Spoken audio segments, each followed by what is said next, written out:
그날 손자가 물었습니다. 할아버지는 요즘 뭐가 제일 재밌어요? 나는 한참을 말없이 있다가 그저 웃기만 했습니다. 어렸을 때는 골목에서 구슬치기만 해도 세상을 다 가진 기분이었는데 지금은 하루 종일 텔레비전만 보다가 잠이 듭니다. 재밌다는 게 뭔지 사실 잊고 살았던 것 같습니다. 올해 75입니다. 아파트 작은 방 하나에서 혼자 지낸 지도 벌써 5년째입니다. 아내가 먼저 떠나고 자식들은 각자 바쁘게 살고 나는 그저 하루하루 시간이 가기만을 기다립니다. 창밖으로 보이는 놀이터에선 아이들이 웃으며 뛰어노는데 나는 그저 그 모습을 바라보며 식은 차 한 잔을 마실 뿐입니다. 요즘 문득 생각합니다. 늙어서 재미있게 사는 법이 따로 있다는 것을 이제야 조금씩 알게 되었습니다. 늦었다고 생각할 수도 있지만 아직 내게 주어진 하루가 남아 있다면 그 하루를 어떻게 채우느냐가 진짜 노후를 결정하는 것 같습니다. 오늘은 그 이야기를 하려 합니다. 혹시 여러분도 요즘 재미없이 하루를 보내고 계신다면 이 이야기가 작은 위로가 되길 바랍니다. 첫 번째 이유, 현실의 무게. 처음엔 몰랐습니다. 왜 나이 들수록 재밌던 것들이 재미없어지는지. 그런데 이제 압니다. 재미가 사라진 게 아니라 하루하루가 무거워진 거였습니다. 옆집 박 선생님이 그랬습니다. 예전엔 산에만 가면 등산복 자랑하고 카메라로 풍경 찍는 재미로 살았다고요. 토요일만 되면 새벽 5시에 일어나서 도시락 싸들고 버스 타고 북한산, 관악산, 수락산 안 가본 산이 없었답니다. 정상에 올라서 산 아래 펼쳐진 서울을 내려다보면 그렇게 가슴이 뻥 뚫리더랍니다. 이래서 사는구나 싶었답니다. 그런데 70 넘어서부터 무릎이 아프기 시작했답니다. 처음엔 파스 붙이고 진통제 먹으면서도 산에 갔는데 어느 날 혼자 산길을 오르다가 갑자기 다리에 힘이 풀리더랍니다. 그날 나무를 붙잡고 한참을 서 있었답니다. 여기서 쓰러지면 누가 나를 찾아줄까? 그 생각이 들자 산이 무섭더랍니다. 그 뒤로는 등산복을 장롱 깊숙이 넣었답니다. 산 사진이 담긴 앨범도 한 번도 꺼내보지 않았답니다. 재미를 잃은 게 아니라 걱정이 재미를 덮어버린 겁니다. 저도 그랬습니다. 예전엔 친구들 만나는 게 그렇게 기다려졌는데 어느 순간부터 만나기 전날 밤이 두려워졌습니다. 작년 가을 중학교 동창 모임이 있었습니다. 3년 만에 만나는 자리였는데 전날 밤 잠이 안 왔습니다. 누가 또 아프다는 얘기를 할까? 누가 또 떠났다는 소식을 들을까? 그런 생각에 가슴이 답답하더군요. 결국 모임에 갔는데 12명이 모이기로 했던 자리에 7명만 왔습니다. 1명은 작년에 세상을 떠났고 2명은 병원에 입원 중이고 나머지는 몸이 안 좋아서 못 온다고 했습니다. 밥을 먹는데 맛이 없더군요. 옛날 얘기를 하다가도 그때 그 친구 참 좋은 사람이었는데 하면서 말끝을 흐리는 순간 재미는 사라지고 허전함만 남더군요. 그들이 변한 게 아니라 우리가 짊어진 하루가 무거워진 것뿐입니다. 하지만 알게 되었습니다. 무거운 하루 속에서도 작은 재미를 찾아내는 것, 그게 바로 늙어서 사는 법이라는 거요. 박 선생님은 지금 산엔 못 가지만 집 앞 공원을 천천히 걷는답니다. 산 정상에서 보는 풍경도 좋았지만 공원 벤치에 앉아서 바람 소리 듣는 것도 나쁘지 않더라고 하더군요. 두 번째 이유, 말 못한 마음. 재미없어진 건 어쩌면 마음속에 쌓인 것들 때문일지도 모릅니다. 어렸을 때는 웃고 싶으면 웃고 재미있으면 그냥 재미있었습니다. 하지만 나이 들수록 재미 앞에 조건이 생깁니다. 이걸 해도 되나? 나이 들어서 이러면 창피하지 않나? 그런 생각들이 재미를 가로막더군요. 아래층 이 할머니가 그랬습니다. 20살 때 동네 청년의 모임에서 처음 춤을 췄답니다. 아코디언 소리에 맞춰 친구 손을 잡고 빙글빙글 돌았는데 그때의 설렘을 지금도 잊을 수가 없답니다. 결혼 전까지는 동네 잔치만 열리면 제일 먼저 달려갔고 사람들이 박수를 칠 때마다 세상을 다 가진 기분이었답니다. 하늘하늘한 치마가 바람에 날리고 머리에 꽂은 꽃이 흔들릴 때마다 나도 이렇게 예쁜 사람이구나 싶었답니다. 그런데 결혼하고 나서 시댁 식구들이 뭐라 하더랍니다. 아이 엄마가 그렇게 설치고 다니면 안 된다고, 철이 없다고, 채통을 지켜라고. 그날 이후로 치마장 깊숙이 추못을 넣었답니다. 음악이 들려도 발이 근질거려도 그냥 참았답니다. 세월이 흘러 자식들 다 키우고 시댁 어른들 모두 돌아가시고 이제는 쳐도 되는데 몸이 움직이질 않더랍니다. 지금 쳐봤자 누가 보겠나 싶기도 하고 나이 들어서 춤추면 우스워 보이지 않을까 싶기도 하고 그렇게 또 몇 년을 보냈답니다. 그러다 70이 넘어서 복지관에서 노래교실을 다니기 시작했는데 처음 몇 달은 그저 앉아만 있었답니다. 창피해서요. 다른 할머니들은 음악만 나오면 어깨를 들썩이는데 혼자만 꼿꼿이 앉아 있었답니다. 그런데 어느 날 옆에 할머니가 손을 잡으며 말했답니다. 우리 이제 누가 뭐래요? 우리 나이에 뭐가 창피해요? 그날 처음으로 50년 만에 다시 춤을 췄답니다. 눈물이 났다고 합니다. 기쁜 눈물인지 슬픈 눈물인지 본인도 모르겠더랍니다. 그냥 눈물이 났답니다. 그때의 나는 아팠지만 지금의 나는 그 시간을 견디고 여기까지 왔습니다. 그날 이후로 이 할머니는 복지관 갈 때마다 립스틱을 바른답니다. 누가 뭐래도 상관없다고 이제는 내가 나를 위해 예쁘게 꾸민다고 하더군요. 지난주에 봤더니 빨간색 스카프까지 두르고 계시더군요.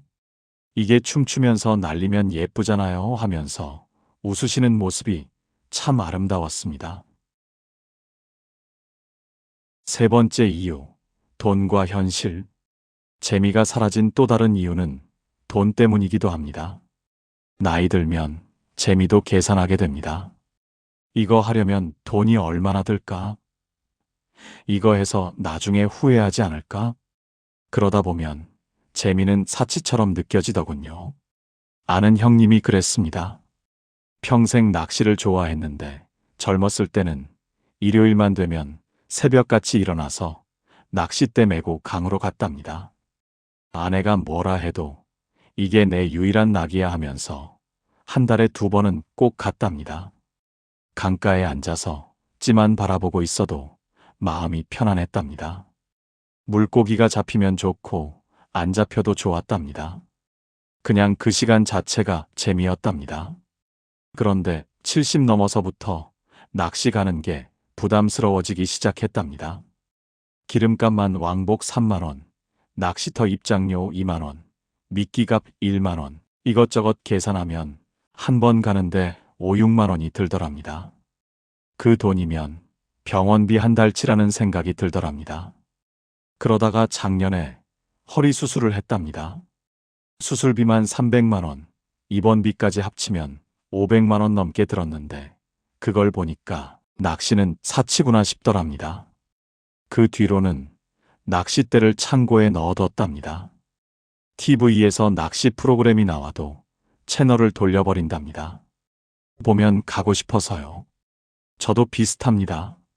예전엔 한 달에 한 번 친구들과 삼겹살집에서 소주 한잔하는 게 낙이었는데 요즘은 계산서를 보면 가슴이 먼저 철렁합니다.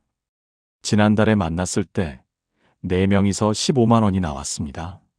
내 차례가 4만 원인데 그 돈이면 약값 2달치입니다. 당뇨약, 혈압약, 관절약 한 달에 2만 원씩 나가는데 고기 먹고 술 마시는 게 갑자기 죄책감이 들더군요. 그러다 보면 밥맛도 없어지더군요. 하지만 최근에 깨달았습니다. 지난주에 형님한테 전화가 왔습니다. 야, 나 낚시 갈 건데 너도 같이 갈래? 순간 놀랐습니다. 낚시를 포기했다고 들었거든요. 형님, 낚시 안 간다며요? 그랬더니 형님이 한참 웃으시더니 이렇게 말씀하셨습니다. 야, 생각해봤어. 나 수술하고 나서 딱 1년 더 살았어. 이 1년 동안 돈 아낀다고 집에만 있었는데 재미가 하나도 없더라. 그래서 생각했어. 앞으로 몇 년 남았는지 모르겠지만 그 몇 년을 재미없이 살다 갈 바엔 한 달에 한 번 낚시 가는 재미로 살다 가는 게 낫겠다 싶어서.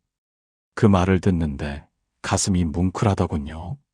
돈을 아껴서 재미없는 하루를 모으는 것보다 가끔은 작은 돈을 쓰더라도 재미있는 하루 하나를 사는 게 더 값진 투자일 수도 있다는 걸 형님이 가르쳐 주셨습니다. 지켜야 할 건 돈이 아니라 서로를 향한 마음이었을지도 모릅니다. 그리고 그 마음은 재미 속에서 더 단단해진다는 것도요. 네 번째 이유, 비교와 자존심. 재미를 빼앗아가는 건 비교이기도 합니다. 나이 들수록 재미도 비교하게 되더군요. 저 사람은 자식들이 효도 여행을 보내준대. 저 사람은 손주가 매일 놀러 온대. 그러다 보면 내 작은 재미가 너무 초라해 보이더군요. 동네 경로당에서 만난 김 할아버지가 그랬습니다. 예전엔 바둑 두는 게 하루 중 가장 재미있는 시간이었답니다. 아침 9시만 되면 경로당으로 달려가서 바둑판 앞에 앉았답니다. 한 판 둘까요? 그 말 한마디에 하루가 시작됐답니다. 이기면 기분 좋고 저도 웃으면서 한 판 더 하면서 그렇게 점심때까지 바둑만 뒀답니다. 그게 행복이었답니다. 그런데 작년 추석 때 아들 집에 갔다가 사돈을 만났답니다. 명절 음식을 같이 먹는데 사돈이 물었답니다. 요즘 뭐하고 지내세요? 경로당에서 바둑 두고 지냅니다. 그랬더니 사돈이 살짝 웃으면서 이렇게 말하더랍니다. 아, 시간 많으시네요. 우린 요즘 손주들이 매일 와서 바쁘게 지내거든요. 그 말 한마디에 바둑이 갑자기 초라해 보이더랍니다. 그날 이후로 경로당 가는 게 꺼려지더랍니다. 바둑판을 봐도 재미가 없더랍니다. 바둑이 문제가 아니라 나는 갈 곳이 없구나라는 생각이 재미를 덮어버린 겁니다. 한 달 동안 경로당에 안 갔답니다. 집에서 텔레비전만 보다가 이불 속에서 천장만 바라보다가 그렇게 시간을 보냈답니다. 그런데 한 달쯤 지나서 경로당 회장님이 전화를 하셨답니다. 김 선생님, 왜 안 나오세요? 우리 바둑 상대가 없어서 다들 섭섭해하는데요. 그 말을 듣는데 눈물이 나더랍니다. 저도 압니다. 식당에서 밥을 먹다가 옆 테이블에서 가족들이 웃으며 밥 먹는 걸 보면 내 앞에 놓인 국밥이 갑자기 쓸쓸해 보이더군요. 나도 저렇게 가족들이랑 밥 먹고 싶다는 생각에 국물이 목으로 안 넘어갑니다. 그럴 때마다 밥을 남기고 나옵니다. 하지만 이제는 다짐합니다. 남과 비교하는 순간 내 재미는 사라진다는 걸요. 김 할아버지는 지금 다시 경로당에 나간답니다. 그리고 이렇게 말씀하시더군요. 사돈은 손주가 많아서 행복하고 나는 바둑이 있어서 행복한 거라고 이제는 그렇게 생각하기로 했어요. 그래도 나는 내 삶을 부끄러워하지 않으려고 오늘도 나 자신에게 말할 겁니다. 혼자 먹는 밥도 누군가에겐 그리운 평화일 수 있다고. 바둑판 앞에 앉는 시간도 누군가에겐 부러운 여유일 수 있다고. 다섯 번째 이유, 결국 각자의 인생. 생각해보면 젊었을 때는 참 북적였습니다. 아이들 소리, 아내 웃음소리, 부엌에서 나는 설거지 소리, 거실에서 들리는 텔레비전 소리, 그 모든 게 시끄러워서 짜증났었는데 지금은 그 소리가 그립습니다. 밤 9시만 되면 아이들이 잠들고 아내가 설거지를 하고 나는 신문을 보면서 그렇게 하루가 끝났습니다. 시끄럽고 정신없고 피곤했지만 그게 행복이었다는 걸 이제야 압니다. 하지만 이제 압니다. 그때와 지금은 다른 시간이라는 걸요. 옆 동네 최할아버지가 그랬습니다.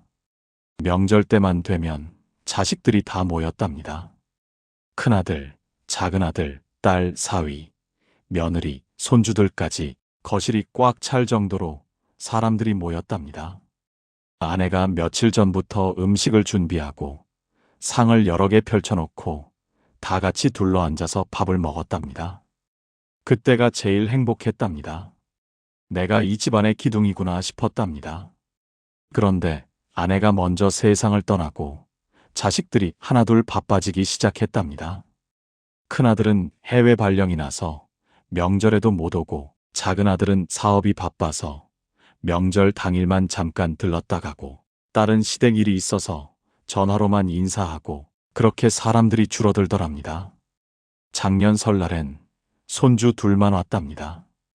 그것도 1시간 있다가 할아버지, 우리 엄마가 빨리 오래요 하면서 가버렸답니다. 혼자 남은 거실에 상이 2개나 차려져 있더랍니다. 먹을 사람은 나 혼자인데 음식은 10명분이 넘게 있더랍니다. 그날 혼자 밥을 먹다가 숟가락을 내려놨습니다. 먹을 수가 없더군요. 처음엔 서운했답니다. 나 혼자 남았구나 싶어서 명절이 두렵기까지 했답니다. 그런데 어느 해 명절 다음 날 혼자 산책을 나갔는데 공원이 참 조용하더랍니다. 바람 소리, 새 소리, 낙엽 밟는 소리, 그 소리들이 처음으로 들리더랍니다. 벤치에 앉아서 한참을 그 소리만 들었답니다. 그때 깨달았답니다. 내 인생은 이제 나 혼자 채워가는 시간이구나 라고. 북적이던 시절은 내 인생의 한 장이었고 지금의 고요한 시간은 또 다른 한 장이라는 걸요. 남지 않는다고 해서 없던 시간이 되는 건 아니더군요. 함께 했던 시간은 내 안에 남아있고 이제 남은 시간은 나를 위해 쓰는 거라는 걸요. 최할아버지는 지금 명절에 음식을 안 만든답니다. 대신 명절 당일에 동네 식당에 가서 떡국 한 그릇을 먹는답니다. 혼자서요. 처음엔 쓸쓸했는데 이제는 편하답니다. 내 속도로 사는 거라고 그렇게 말씀하시더군요. 늙어서 재미있게 산다는 건 거창한 무언가를 하는 게 아니라 작은 것에서 기쁨을 찾는 겁니다. 창밖 새 한 마리, 따뜻한 차 한 잔, 햇살이 비추는 창가 라디오에서 흘러나오는 옛날 노래. 그런 것들이 이제는 재미입니다. 처음엔 그게 재미인지 몰랐습니다. 이게 뭐가 재미야? 싶었습니다. 하지만 이제는 압니다. 재미는 크고 화려한 것에만 있는 게 아니라 작고 소소한 것 속에도 충분히 있다는 걸요. 그리고 깨달았습니다. 나는 더 이상 짐이 아닙니다. 자식들 눈치 볼 필요도, 누구한테 미안해할 필요도 없습니다. 나는 내 하루를 채울 자격이 있고 내 시간을 즐길 권리가 있습니다. 노후는 끝이 아니라 새로운 시작입니다. 남들과 비교하지 않고 돈 때문에 주눅 들지 않고 과거에 매이지 않고 그저 오늘 하루 나를 위해 작은 재미 하나를 찾는 것, 그게 바로 늙어서 재미있게 사는 법입니다. 나는 혼자여도 충분히 존엄합니다. 어제 아침 혼자 공원을 걸었습니다. 벤치에 앉아서 새들이 지저귀는 소리를 들었습니다. 바람이 불어와 얼굴을 스치고 지나갔습니다. 그냥 앉아서 아무 생각 없이 그 느낌만 받아들였습니다. 그게 재미였습니다. 누가 봤으면 저 할아버지 왜 혼자 저렇게 앉아 있어? 했을지도 모릅니다. 하지만 상관없습니다. 그 시간이 내게는 재미있었으니까요. 여러분은 오늘 어떤 작은 재미를 나를 위해 선물하셨나요?